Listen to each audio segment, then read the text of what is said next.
নমস্কাৰ সকলোকে চিন্ময় এডুকেশ্যনৰ অন্য এটা ভিডিঅ'লৈ সকলোকে স্বাগতম জনাইছোঁ। আজি তোমালোকক বাবু আঁচনিৰ বিষয়ে ক'বলৈ ওলাইছোঁ। যিহেতু বাবু আঁচনি আহি গৈছে বুলি সকলোৱে গম পাইছা, যিসকলে চাই থকা নিউজবোৰ। আৰু এতিয়া বাবু আঁচনি প্ৰকাশ পাইছে গাইডলাইনখন। আৰু বাবু আঁচনি কোনসকল ছাত্ৰ ছাত্ৰীয়ে পাব, কোনসকল ছাত্ৰ ছাত্ৰীক প্ৰদান কৰা হ'ব, কিমানকৈ টকা প্ৰদান কৰা হ'ব, তোমালোকক আজি এই ভিডিঅ'টোৰ সবিশেষ জনাবলৈ চেষ্টা কৰিম। তেনেহ'লে আহা ভিডিঅ'টোৰ মাজলৈ যাওঁ। পোনপ্ৰথমে মই কৈলোঁ যে কোনসকল ছাত্ৰ ছাত্ৰী পাব। ইয়াত লিখা আছে আণ্ডাৰ গ্ৰেজুৱেট আৰু PG গ্ৰেজুৱেট ছাত্ৰসকলে পাব। যিসকলে পোষ্ট গ্ৰেজুৱেট হয় তেওঁলোকক প্ৰদান কৰা হ'ব, আৰু আণ্ডাৰ গ্ৰেজুৱেট ষ্টুডেণ্টসকলক প্ৰদান কৰা হ'ব। কিমানকৈ টকা প্ৰদান কৰা হ'ব মই কৈ দিছোঁ।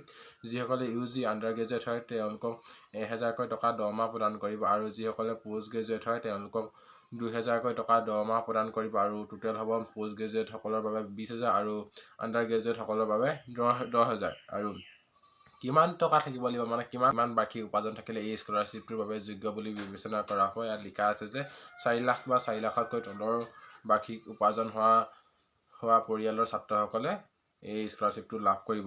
লগতে আৰু এটা কথা লিখিছে, যদি ছাত্ৰজনে বিয়া কৰাইছে তেনেহ'লে এই স্কলাৰশ্বিপ বা এই আঁচনিখনৰ বাবে যোগ্য বুলি বিবেচনা কৰা নহ'ব।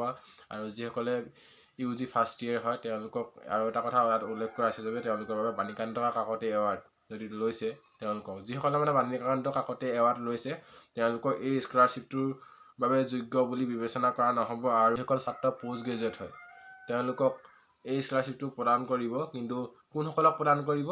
যিসকলে জীৱন প্ৰেৰণা আঁচনিৰ অন্তৰ্ভুক্ত হোৱা নাই। যদি সেই আঁচনিখন অন্তৰ্ভুক্ত হৈ আছে তেনেহ'লে এই আঁচনিখনৰ বাবে তেওঁলোক যোগ্য নহ'ব বুলি ইয়াত উল্লেখ কৰিছে।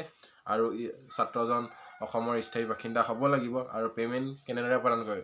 বেংক একাউণ্টৰ নম্বৰত নে DBT থ্ৰুৱেদি? ইয়াত লিখা আছে DBT থ্ৰুৱেদি পে'মেণ্ট প্ৰদান কৰা হ'ব। তোমালোকৰ বেংক একাউণ্টৰ লগত আধাৰ কাৰ্ড লিংক হৈ থকাটো বাধ্যতামূলক, আৰু স্মাৰ্ট পৰ্টেলৰ যোগেদি তোমাৰ ডিটেইলছসমূহ ভেৰিফিকেশ্যন কৰা হ'ব বুলি ইয়াত উল্লেখ আছে। আৰু আগলৈ এনেধৰণৰ ভিডিঅ'বোৰ পাই থাকিবলৈ চেনেলটো ছাবস্ক্ৰাইব কৰিবলৈ নাপাহৰিবা। সৰু সুৰাকৈ মই থুলমূল ভিডিঅ'সমূহ আগবঢ়াবলৈ চেষ্টা কৰোঁ।